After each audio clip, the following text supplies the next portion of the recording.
comme José l'a mentionné, il y a 2 semaines, j'avais commencé une série qui s'appelle « La connaissance de la volonté de Dieu, marcher avec Dieu au jour le jour ». Et il y a 2 semaines, nous avons regardé les versets 9 à 11 du chapitre 1 de Colossiens. Et j'ai comparé notre marche chrétienne et notre évolution avec celle d'un enfant. Et cette comparaison, je la maintiens aujourd'hui. Et il y a 2 semaines, je vous ai dit qu'un jeune enfant découvre la vie et se fie à ses parents pour savoir ce qu'il y a de bien. Donc, selon ce qu'ils approuvent et désapprouvent, un enfant habituellement veut faire la volonté de ses parents, donc veut être en accord avec les valeurs de son parent. Donc, ils vont se fier à ce qu'on veut. Et à notre tour, l'analogie est que nous sommes des enfants de Dieu et nous nous tournons vers Dieu pour nous guider. Nous lisons la Bible et prions afin de discerner la volonté de Dieu pour nous. Et à travers nos différentes expériences de vie, nous découvrons la vie chrétienne et nous connaissons de mieux en mieux la volonté de Dieu. Et c'est exactement ce que Dieu souhaite, puisque lorsqu'on apprend à discerner sa volonté, nous vivons une vie qui est plus riche en sens. Donc Dieu veut nous conduire tel un parent qui guide son enfant vers de bons choix. Et cette semaine, je parle encore des enfants. J'en ai 3, donc c'est une analogie qui est facile. Ça fait partie de ma vie à tous les jours, même s'ils sont rendus ados. Mais plutôt que de parler d'enfants seulement, j'aimerais aussi parler d'un environnement qui est positif. Pas que les enfants, c'est pas positif, mais donc un environnement positif. Mais c'est parce qu'avec les mauvaises nouvelles que nous entendons lors des reportages télévisés, le climat d'instabilité dans lequel nous vivons et les enjeux climatiques qui peuvent nous apeurer, bien, une bonne dose d'affirmation positive, ça fait du bien, ça change les idées. Et non pas que je veux minimiser les problèmes que nous pouvons vivre, les débats et les enjeux de notre époque, mais heureusement, il n'y a pas du mauvais dans nos vies. Nous avons des raisons de nous réjouir, de remercier Dieu et de fêter. Et ce matin, donc, je vous dis que je vous parle encore d'enfants en comparaison, eh bien, c'est parce que je veux faire appel à votre cœur d'enfant. Le cœur d'enfant qui se réjouit face à la réception d'un cadeau. Mais ici, je ne parle pas nécessairement d'un cadeau physique que nous déballons. Dieu ne nous fait pas nécessairement des cadeaux physiques avec une belle petite boucle emballée, mais il nous fait tout de même des cadeaux. Je fais appel à votre cœur d'enfant, mais pas au matériel. Je fais appel au sentiment de joie, de gratitude, d'excitation et de plaisir lorsque nous recevons quelque chose que nous voulons. Et je place l'image de la réception d'un cadeau puisque c'est simple et frappant et nous avons tous, au cours de notre vie, reçu quelque chose qui nous a fait vraiment plaisir. Et comme je vous dis, je ne parle pas nécessairement de matériel. Ça peut être un service que quelqu'un vous a rendu, un temps de qualité passé avec quelqu'un que vous chérissez. Ou oui, ça peut être un objet, comme par exemple certaines personnes, leur bague de mariage est bien plus qu'un simple bijou. C'est le rappel quotidien de leur mariage et il y a des émotions positives qui sont reliées à chaque matin lorsque les gens mettent leur bague. Ou par exemple, si je prends mon exemple personnel, j'ai un collier ici que si vous voulez le voir de plus proche, venez me voir après. Mais c'est un collier qui est très cher à ma famille, puisqu'il y a une histoire autour. Mon père l'a donné à ma grand-mère maternelle la journée où mes parents se sont mariés. Lorsque ma grand-mère est décédée, le collier est allé à ma mère. Et lorsque ma mère est décédée, c'est moi qui ai hérité du collier. Donc, le collier est bien plus qu'un simple bijou pour moi. C'est un aspect très positif de ma vie. Et lorsque je le porte, bien, je me sens un petit peu plus proche de ma famille. Donc, que ce soit un objet, un service, du temps de qualité, revivez ce doux moment. Laissez-vous vivre et emprunter des émotions positives que ça vous apporte parce qu'aujourd'hui, nous allons être dans un environnement positif. Nous allons explorer les raisons pour lesquelles nous pouvons éprouver de la gratitude envers Dieu. Paul, dans son épître aux Colossiens, en cite 3, du moins dans les versets dont je vous parle. Mais bien sûr, il y a plus que 3 raisons pour rendre grâce à Dieu, mais vous allez voir pourquoi Paul choisit ces 3 raisons. Et aussi, nous allons regarder certains cadeaux, aussi communément appelés dans la Bible bénédictions, qui nous sont offerts par Jésus. Et moi, je trouve que c'est un beau programme qui fait chaud au cœur en une journée un petit peu plus froide aujourd'hui. C'est un baume, un moment de détente, un moment pour sourire, un moment pour se rappeler des bontés de Dieu, un moment pour voir une percée de soleil à travers les nuages si votre journée va un peu moins bien. Donc aujourd'hui, nous allons continuer l'étude sur Colossiens 1 en nous tournant vers les versets 12 et 14. Ce sont seulement 2 versets, mais vous allez voir, ils sont riches en gratitude, en reconnaissance, en lumière et en amour. Mais avant toute chose, j'aimerais que nous nous rappelions que le passage que nous étudions depuis le 5 mars s'insère dans un tout qui est plus grand. Donc voici la structure, les salutations, la prière de reconnaissance, la prière d'intercession, qui est le passage que nous étudions, et ensuite l'hymne christologique qui mentionne la supériorité de Christ. Et toutes ces sections sont interreliées. Et maintenant, toujours afin de faire appel à votre mémoire, ou plutôt le ramener à votre mémoire, j'aimerais que nous relisions la prière d'intercession de Paul dans son entier, plutôt que de seulement lire les versets 12 et 14, qui sont ceux que nous allons voir aujourd'hui. Donc, et je lis dans la version seconde. C'est pour cela que nous aussi, depuis le jour où nous en avons été informés, nous ne cessons de prier Dieu pour vous et de demander que vous soyez remplis de la connaissance de sa volonté, en toute sagesse et intelligence spirituelle, pour marcher d'une manière digne du Seigneur et lui être entièrement agréable, portant des fruits en toutes sortes de bonnes œuvres et croissant par la connaissance de Dieu, fortifié à tout égard par sa puissance glorieuse, en sorte que vous soyez toujours et avec joie, persévérants et patients. Rendez grâce au Père, qui vous a rendu capable d'avoir part à l'héritage des saints dans la lumière, qui nous a délivrés de la puissance des ténèbres et nous a transportés dans le royaume du Fils de son amour, en qui nous avons la rédemption, la rémission des péchés. Prions. Seigneur, nous faisons nôtre la prière d'intercession de Paul. Permets-nous de reconnaître les bienfaits que tu nous accordes par ta grâce sans fin. Tu nous as délivrés des ténèbres et transportés dans le royaume de lumière de ton Fils, un royaume d'amour, où tu nous offres ce qu'il y a de meilleur pour nos vies. Amen. Et toujours afin de raviver votre mémoire, je mets à l'écran la structure du passage. Donc, nous avons vu la connaissance véritable de la volonté de Dieu. Ensuite, la transformation profonde, c'est là où nous sommes rendus, versets 10 à 13. Et pour finir, au verset 14, les bénédictions reçues en Christ. Et aussi, nous pouvons nous rappeler que Paul organise le passage des versets 10 à 13 avec 4 instructions qui permettent de savoir comment marcher ou comment vivre d'une manière digne et agréable du Seigneur, pour le Seigneur plutôt. Donc, les voici. Porter du fruit, croître dans la connaissance de la volonté de Dieu, être fortifié par la puissance glorieuse de Dieu, c'est là où nous nous sommes arrêtés il y a 2 semaines, et pour terminer, rendre grâce à Dieu. Donc, mais avant de sauter au verset 12, j'aimerais revenir un petit peu sur le verset 11, puisque les 2 versets sont liés ensemble par un thème particulier que moi j'appelle la vraie vie. Et donc Paul, en juxtaposant la fin du verset 11 et le début du verset 12 ensemble, illustre ou résume parfaitement la vie chrétienne selon moi.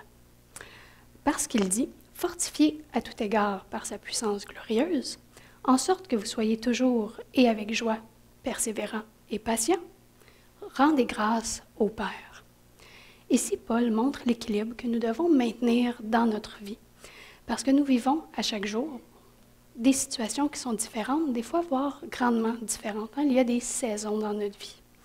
À certains moments, nous rencontrons des épreuves qui sont difficiles et qui demandent de la persévérance et de la patience. Et à d'autres moments, nous avons des moments forts, des moments positifs, où nous éprouvons de la gratitude envers notre Père pour les bénédictions que nous recevons. Donc, notre marche chrétienne n'est pas une suite de désolation et de déserts arides, mais elle n'est pas non plus un parcours rose, tranquille, paisible, confortable, en tout temps. Comme nous le rappelle le livre de l'Ecclésiaste, il y a un temps pour chaque chose, sous le soleil. Donc, nous devons reconnaître la présence des deux pôles dans notre vie.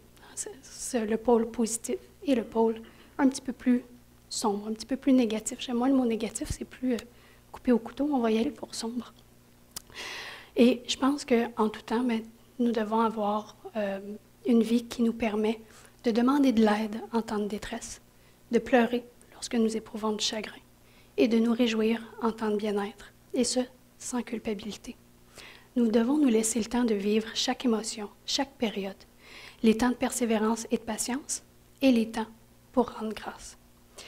Et d'ailleurs, sur le sujet de rendre grâce, passons un petit peu plus loin au verset 12 et 13, où Paul définit 3 raisons pour rendre grâce à Dieu. Donc, nous rendons grâce pour l'accès à l'héritage des saints dans la lumière, la délivrance de la puissance des ténèbres et le transport dans le royaume du Fils de son amour. Et pour que ce soit un petit peu plus clair, un petit peu plus gros aussi, les voici en liste. Donc, Paul choisit précisément ces 3 raisons. Pourquoi? Parce que nous avons bien plus de raisons de rendre grâce à Dieu. Eh bien, le choix de Paul reflète ses préoccupations pour la ville de Colosse. C'est pour régler certains problèmes vécus par les chrétiens de cette ville qu'il cite exactement ces 3 raisons de rendre grâce à Dieu. Donc, ces premiers chrétiens étaient persécutés pour leur foi. Les Juifs, ne voyant pas le lien conducteur entre le judaïsme et le christianisme, n'incluaient pas les chrétiens dans les promesses faites par Dieu. Donc, Paul illustre certains points avec un langage connu du monde juif. Et il fait des liens entre le texte de l'Ancien Testament et le Nouveau Testament. Mais ce n'était pas le Nouveau Testament à l'époque, c'était seulement des lettres qui se promenaient un peu partout. Mais entre l'Ancien Testament et ce qui deviendra le Nouveau Testament et la vie des premiers chrétiens. Donc, Paul montre des liens forts entre le judaïsme et le christianisme. Il y a donc une continuation d'idées et de langage entre les deux. Le Nouveau Testament est donc la prolongation de l'Ancien Testament. Comme on le sait, Christ est venu accomplir et non abolir l'Ancien Testament et ses lois. Et en parlant de Christ, à travers ces 2 versets, Paul commence déjà à introduire le thème de la supériorité de Christ et de sa divinité. Pourquoi? Eh bien, encore une fois, c'est une raison stratégique, parce que certains opposants dans la ville de Colosse niaient que Christ était divin et était un sauveur. Bien sûr, Paul, plus tard, lorsqu'il arrive à l'hymne christologique, il va de plein fouet là, pour parler de la supériorité de Christ, mais déjà, à ces versets, il commence à introduire la supériorité de Christ.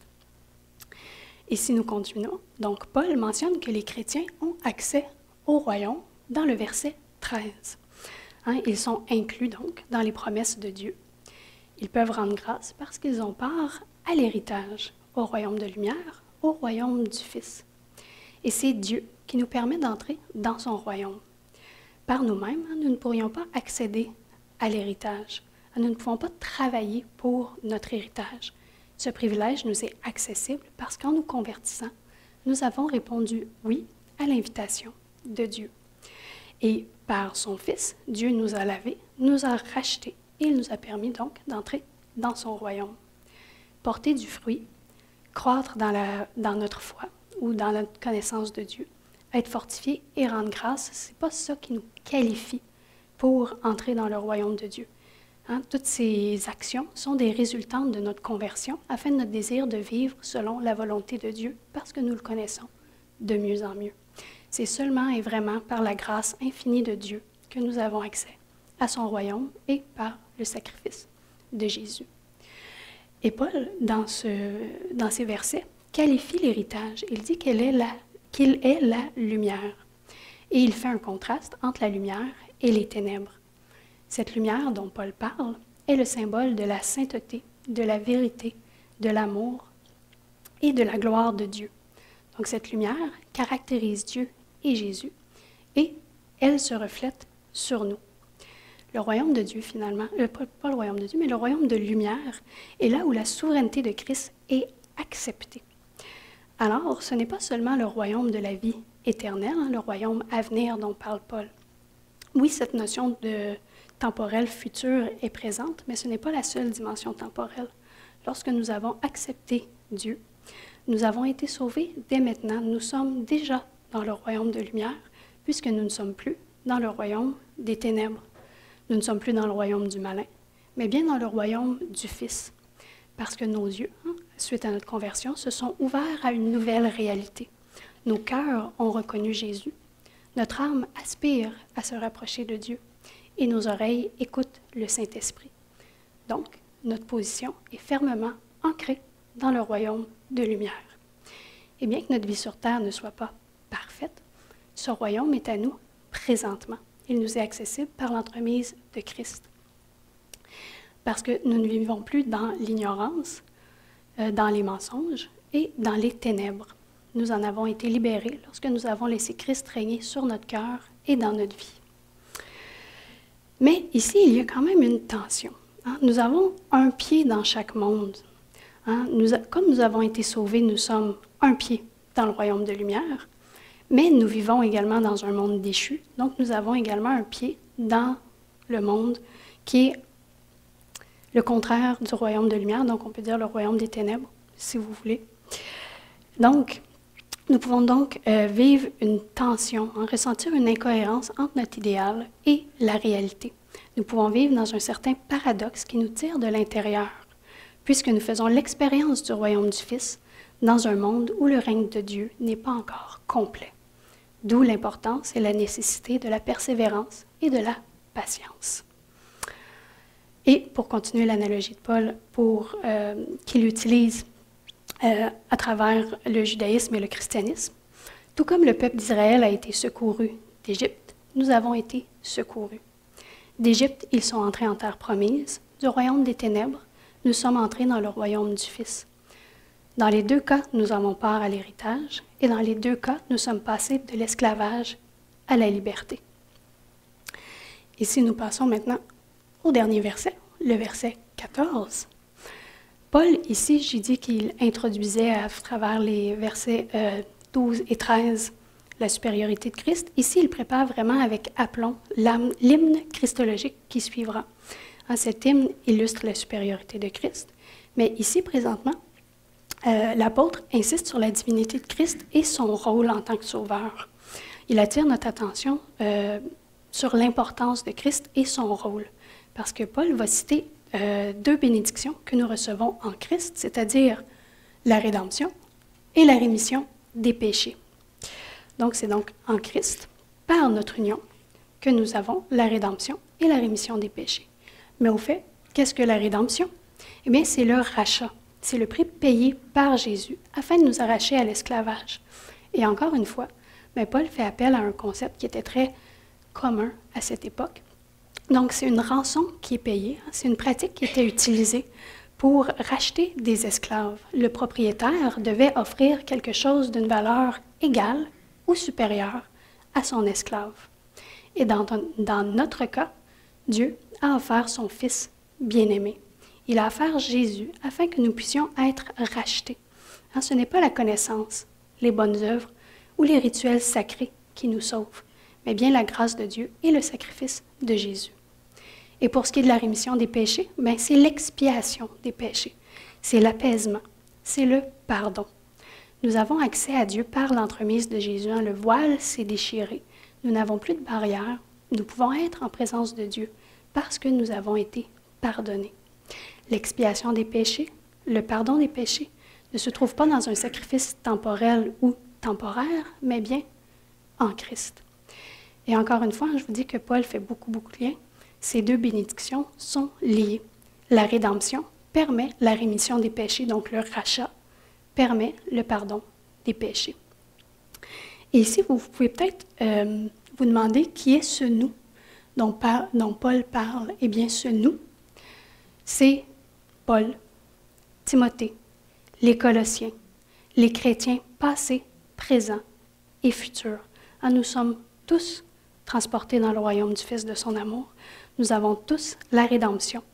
Nous sommes tous co-héritiers du royaume avec Jésus. Et remarquez le temps de verbe utilisé. Il est au présent. Et ce n'est pas une erreur. Paul ne voulait pas utiliser du passé ou du futur. Le verbe est bien au présent. Nous sommes donc dès maintenant transportés dans le royaume du Fils, en qui nous avons présentement la rédemption et la rémission des péchés. Tout cela pourquoi? Mais parce que nous avons une union avec Christ. Nous sommes donc déjà sauvés et nous serons sauvés. Nous sommes assurés de notre salut lorsque le moment sera venu. Lorsque Richard aura Jésus, Jésus, Jésus, Jésus, Jésus qui sera chanté. Nous sommes sauvés et nous serons sauvés. La clé de notre salut, eh bien, c'est Jésus. Donc maintenant, j'espère que, tout comme moi, cette courte étude vous aura fait du bien, qu'elle aura été un cadeau pour votre cœur et pour votre âme. Un cadeau qui suscite de la joie, de la gratitude, de l'excitation et du plaisir, puisque dans ce passage, nous pouvons y lire que nous sommes récipiendaires de la grâce de Dieu et des bénédictions offertes par Jésus. J'espère que ces 2 dimanches ont été un répit pour vous, afin de vous rappeler à quel point nous gagnons de nous arrêter et de mieux connaître Dieu. Et les passages, donc les 2 passages qui forment Colossiens 9 à 14, nous apprennent que nous pouvons remercier Dieu pour plusieurs raisons. Entre autres, ses bontés quotidiennes, pour les différents moyens de connaître sa volonté, pour sa puissance glorieuse qui nous fortifie, pour notre salut présent et à venir. Et vous pouvez même inclure les raisons que Paul cite pour rendre grâce à Dieu à cette liste. Et pour terminer, j'aimerais terminer sur un point que je n'ai pas encore touché. Je fais comme dans les papiers académiques où il faut finir sur une sortie, sur un point nouveau. Donc, l'intercession de Paul qu'il fait pour les Colossiens est un excellent exemple pour apprendre comment prier et intercéder pour les gens que nous ne connaissons pas. Parce que Paul n'avait jamais rencontré les Colossiens au moment où il a écrit sa lettre. Et pourtant, il était capable de remercier Dieu pour l'œuvre accomplie parmi eux et d'encourager les chrétiens de Colosse à porter du fruit, à croître dans leur foi et dans leur connaissance de Dieu, et à être fortifiés par la puissance glorieuse de Dieu, et aussi à rendre grâce à Dieu pour leur salut. Et à notre tour, nous pouvons remercier Dieu pour ses bénédictions, pour notre salut, et nous pouvons intercéder afin que le monde en général puisse également porter du fruit, croître dans la connaissance de Dieu, être fortifié par la puissance de Dieu, et lui rendre grâce.